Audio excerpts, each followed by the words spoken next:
ओम शांति। आज बाप दादा के 7 दिसंबर 2021 के ईश्वरीय महावाक्य हैं। मीठे बच्चे, दिल वाला बाप आया है तुम बच्चों की दिल लेने, इसलिए साफ दिल बनो। प्रश्न: सतयुगी पद का मदार मुख्य किस बात पर है? उत्तर: पवित्रता पर। मुख्य है ही पवित्रता। सेंटर पर जो आते हैं उनको समझाना है। अगर पवित्र नहीं बनेंगे तो नॉलेज बुद्धि में ठहर नहीं सकती। योग सीखते सीखते अगर पतित बन गए तो सब कुछ मिट्टी में मिल जाएगा। अगर कोई पवित्र नहीं रह सकते तो भले क्लास में ना आए, परवाह नहीं करनी है। जो जितना पढ़ेंगे पवित्र बनेंगे उतना धनवान बनेंगे। गीत। आखिर वह दिन आया आज। ओम शांति। रूहानी बच्चे जानते हैं कि अभी वह दिन फिर आया है। कौन सा? यह तो सिर्फ तुम बच्चे ही जानते हो कि भारत में फिर से स्वर्ग के आदि सनातन देवी देवता धर्म की स्थापना हो रही है, अर्थात लक्ष्मी नारायण का राज्य स्थापन हो रहा है। तो बच्चों को कितनी खुशी होनी चाहिए। जिस पतित पावन बाप को हम पुकारते हैं वह आया हुआ है। वही लिबरेटर गाइड है अथवा दुख हरता सुख करता है। एक बार लिबरेट किया फिर फंसे कैसे, यह किसकी भी बुद्धि में नहीं, यह किसको भी पता नहीं। ऐसे पत्थर बुद्धि मनुष्यों को समझाने में कितनी मेहनत लगती है। ड्यूटी भी देखो कैसी रखी है। मूत पलीती कपड़ों को आकर साफ करो। आत्मा और शरीर दोनों पवित्र तो देवताओं के ही हैं। रावण राज्य में शरीर तो किसका पवित्र हो न सके, शरीर तो पतित है ही। इन सब बातों को कोई जानते ही नहीं। करके आत्मा कुछ पवित्र है तो प्रभाव निकलता है, परंतु फिर भी पतित तो बनना ही है ना। बेहद का बाप पतित पावन आकर कहते हैं यह 5 विकार शैतान हैं, इनको छोड़ो। अगर मेरी नहीं मानेंगे तो तुमको धर्मराज तंग करेंगे। तुम ऑल माइटी अथॉरिटी का कहना नहीं मानते हो तो धर्मराज बहुत कड़ी सज़ा देंगे। बाप आया है पावन बनाने। तुम जानते हो हम ही पावन देवी देवता थे, अब हम पतित बने हैं तो अब फट से वह छोड़ देना चाहिए। देह अभिमान भी शैतान की मत है, वह भी छोड़ना पड़े। पहले नंबर का जो विकार है वह भी छोड़ना पड़े। वह दिन भी आएगा जो बाप के साथ इस सभा में कोई पतित बैठ नहीं सकता, किसको भी अलाउ नहीं करेंगे। मूत पलीती को निकालो बाहर, इंद्र सभा में आने नहीं देंगे। फिर भल कोई कितना भी करोड़पति हो वा क्या हो, सभा में आ ना सके। बाहर में भल उनको समझाया जाता है, परंतु बाप की सभा में अलाउ नहीं किया जाता है। अभी अलाउ किया जाता है भीति के लिए, फिर नहीं। अभी भी बाबा सुनते हैं कोई पतित आकर बैठे हैं तो बाबा को अच्छा नहीं लगता है। ऐसे बहुत हैं जो छिपकर आकर बैठते हैं। ऐसों को बहुत सज़ा खानी पड़ेगी। मंदिरों टिकाड़ों में स्नान करके जाते हैं, बिगर स्नान कोई जाते नहीं होंगे। वह है स्थूल स्नान, यह है ज्ञान स्नान। इससे भी शुद्ध होना पड़े। कोई मांसाहारी भी आ नहीं सकते। जब समय आएगा तो बाबा स्ट्रिक्ट हो जाएगा। दुनिया में देखो भक्ति का कितना जोर है। जो अधिक शास्त्र पढ़ते हैं वह शास्त्री का लक़ब लेते हैं। तुम अब संस्कृत आदि सीख कर क्या करेंगे? अब बाप तो कहते हैं कि सब कुछ भूल जाओ, सिर्फ एक बाप को याद करो तो तुम पवित्र बन विष्णुपुरी के मालिक बन जाएंगे। जब इस बात को अच्छी रीति समझ जाएंगे तो यह शास्त्र आदि सब भूल जाएंगे। यह जो पढ़ाई पढ़कर बैरिस्टर आदि बनते हैं उन सबसे ऊंच पढ़ाई यह है जो परमात्मा नॉलेज को लाकर पढ़ाते हैं। उनको कहते भी हैं पतित पावन आओ, परंतु यह नहीं जानते कि हम पतित हैं। बाबा तो यह समझाते रहते हैं। सतयुग को कहते हैं राम राज्य, कलयुग को कहते हैं रावण राज्य। इस समय सब पतित हैं। पावन देवी देवताएं तो मंदिरों में पूजे जाते हैं और उनके आगे पतित जाकर माथा टेकते हैं। इससे सिद्ध हुआ कि वह पवित्रता में सबसे ऊंचे हैं, सन्यासियों से भी ऊंचे हैं। सन्यासियों का मंदिर थोड़ी ही बनता है। अब जब तमो प्रधान भक्ति में चले गए हैं तब फिर उनका चित्र रखते हैं। उसको कहा जाता है तमो प्रधान भक्ति। मनुष्यों की पूजा, 5 तत्वों की पूजा। जब सतो प्रधान भक्ति थी तो एक की पूजा होती थी, उसको कहा जाता है अव्यभिचारी भक्ति। देवताओं को भी ऐसा उसने ही बनाया है तो पूजा भी होनी चाहिए एक की, परंतु यह भी ड्रामा बना हुआ है। सतो प्रधान, सतो रजो तमो में आना ही है। यहाँ भी ऐसे है, कोई सतो प्रधान बन जाते हैं, कोई सतो, कोई रजो, कोई तमो। सतयुग में फर्स्ट क्लास सफाई रहती है। वहाँ शरीर का तो कोई मूल्य नहीं रहता नहीं। बिजली पर रखा और खलास है। ऐसे नहीं हड्डियाँ कोई नदी आदि में डालेंगे, ऐसे भी नहीं शरीर को कहाँ उठाकर ले जाएंगे। यह तकलीफ की बात होती नहीं। बिजली में डाला खलास है। यहाँ शरीर के पिछाड़ी कितना मनुष्य रोते हैं, याद करते हैं, ब्राह्मण खिलाते हैं। वहाँ यह कोई भी बात नहीं होगी। बुद्धि से काम लेना होता है। वहाँ क्या क्या होगा, स्वर्ग तो फिर क्या, यह है ही नर्क, झूठ खंड। तब गाया हुआ है झूठी काया झूठी माया। गवर्नमेंट कहती है गौ कोष बंद करो, उन्हों को लिखना चाहिए।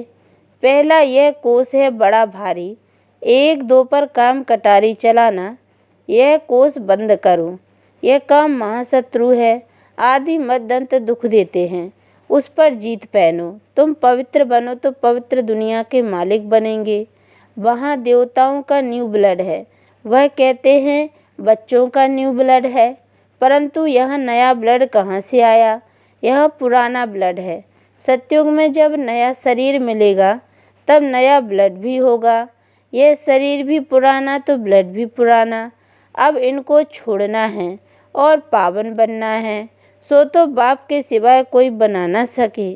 सबका धर्म अलग अलग है और हर एक को अपने धर्म का शास्त्र पढ़ना है।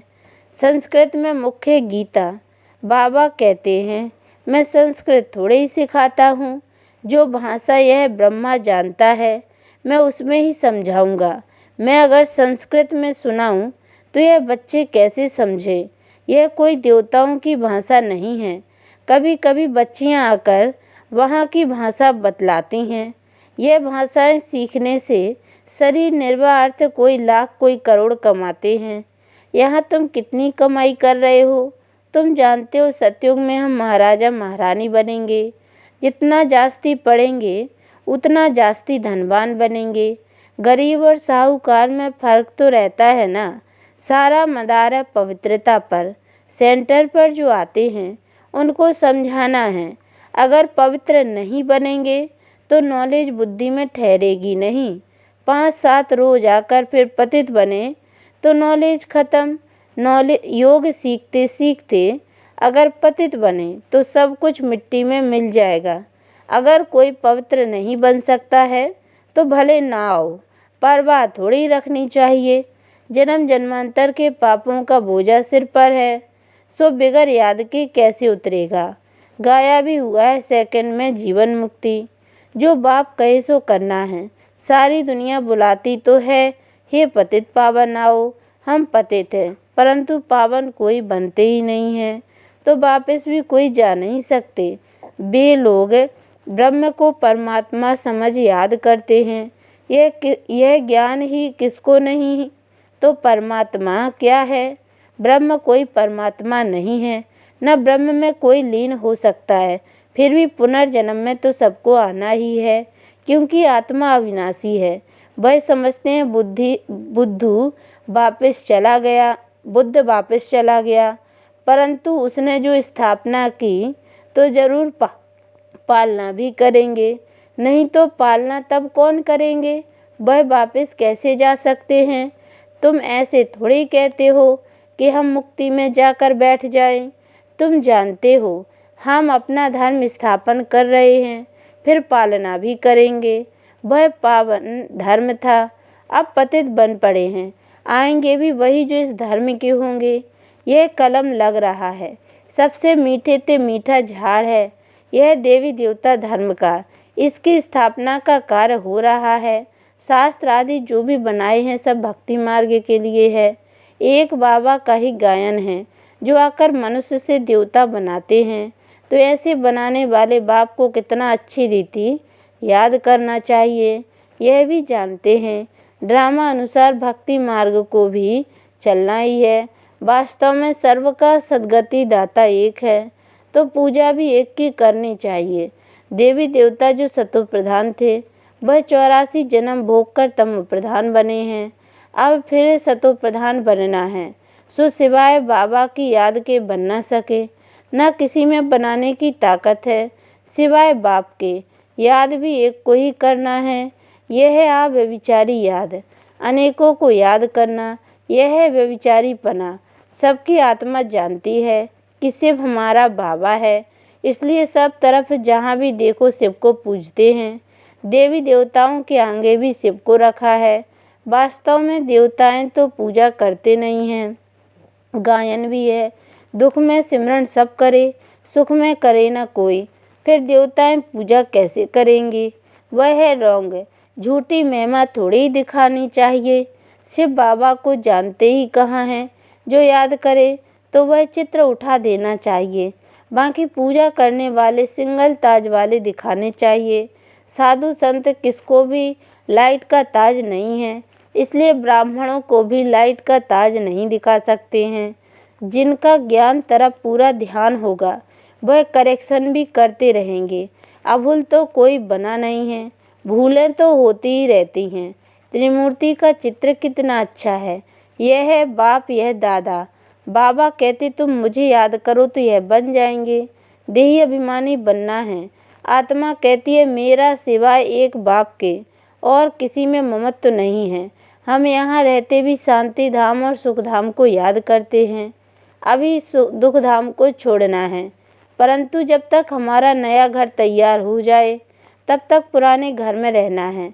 नए घर में जाने लायक बनना है। आत्मा पवित्र बन जाएगी तो फिर घर चली जाएगी। कितना सहज है। मूल बात है ही यह समझने की कि परमात्मा कौन है और यह दादा कौन है। बाप इन द्वारा वर्षा देते हैं। बाबा कहते बच्चे मन मना भाव, मुझे याद करो तो तुम पावन देवता बन जाएंगे। सतयुग में बाकी सब उस समय मुक्ति धाम में रहते हैं। सभी आत्माओं को शांति धाम में ले जाने वाला बाप ही है कितना सहज। बच्चों को बहुत खुशी होनी चाहिए। दिल बड़ी साफ होनी चाहिए। कहा जाता है दिल साफ तो मुराद हासिल। दिल आत्मा में है। सच्चा दिलवर आत्माओं का बाप है। दिल लेने वाला दिलवाला बाप को कहा जाता है। वह आते ही हैं सबकी दिल लेने के लिए। सभी की संगम पर आकर दिल लेते हैं। आत्माओं की दिल लेने वाला परमात्मा, मनुष्यों की दिल लेने वाला मनुष्य। रावण राज्य में सब एक दो की दिल को खराब करने वाले हैं। तुम बच्चों को कल्प पहले भी इस त्रिमूर्ति के चित्र पर समझाया है, तब तो अभी भी निकला है ना, तो जरूर समझाना पड़े। अभी कितने चित्र निकले हैं समझाने के लिए। सीढ़ी कितनी अच्छी है फिर भी समझते नहीं। अरे भारतवासी, तुमने ही 84 जन्म लिए हैं। यह अभी अंतिम जन्म है। हम तो शुभ बोलते हैं। तुम ऐसे क्यों कहते हो कि हमने 84 जन्म नहीं लिए हैं? तो तुम स्वर्ग में आएंगे नहीं, फिर भी नरक में आएंगे। स्वर्ग में आने चाहते ही नहीं हैं। भारत ही स्वर्ग बनना है, यह तो हिसाब है समझने का। महारथी अच्छी तरह समझा सकते हैं। सर्विस करने का उल्लास रखना चाहिए। हम जाकर किसको दान दें? धन होगा ही नहीं तो दान देने का ख्याल भी नहीं आएगा। पहले पूछना चाहिए कि क्या आस रख कर आए हो। दर्शन की यहाँ बात नहीं है। बेहद बाप से बेहद का सुख लेना है। दो बाप है ना। बेहद के बाप को सब याद करते हैं। बेहद के बाप से बेहद का वर्षा कैसे मिलता है। सो आकर समझो, यह भी समझने वाले ही समझेंगे, राजा ही लेने वाला होगा तो फट समझ जाएगा। यह तो बाप कहते हैं घर बैठे काम काज करते सिर्फ बाबा को याद करो, तो याद करने से ही पाप मिट जाएंगे। अच्छा, मीठे मीठे इसकी लदे बच्चों प्रति माता पिता बाप दादा का याद प्यार और गुड मॉर्निंग। रूहानी बाप की रूहानी बच्चों को नमस्ते, और हम रूहानी बच्चों की ओर से भी रूहानी माता पिता बाप दादा को याद प्यार और गुड मॉर्निंग बाबा नमस्ते। धारणा के लिए मुख्य सार है, पहली पॉइंट है, कभी भी एक दो की दिल खराब नहीं करनी है, सर्विस करने का उल्लास रखना है, ज्ञान धन है तो दान जरूर करना है। दूसरी पॉइंट है, नए घर में चलने के लिए स्वयं को लायक बनाना है, आत्मा को याद के बल से पावन बनाना है।